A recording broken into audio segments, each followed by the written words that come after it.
నీ కామాన్ని నీ భార్య యందు పెట్టుకో, ఆమె యందు కామమును తిప్పు, పవిత్రమైపోయిందంటే నీ జీవితం.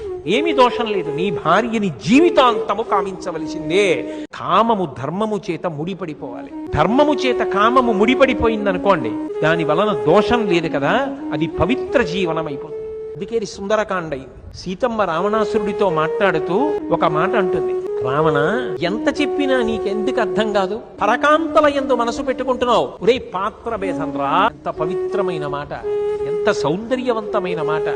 అదే పాయసం బంగారు పాత్రలో పోశారు, అదే పాయసం వెండి పాత్రలో పోశారు, అదే పాయసం ఆకు దున్నెలో పోశారు. పరమేశ్వరుడు నాకు ఆకు దున్నెనిచ్చాడు, వేరొకడికి బంగారు పాత్రనిచ్చాడు, వేరొకరికి వెండి పాత్రనిచ్చాడు.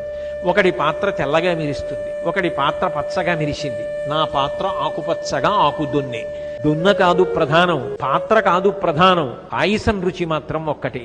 నీకెందుకు తెలియలేదురా రావణ ఇది? ఇది తెలియక అన్యకాంతల యందు మనసెందుకు పెట్టుకున్నావు? సర్వనాశనం అయిపోవట్లా?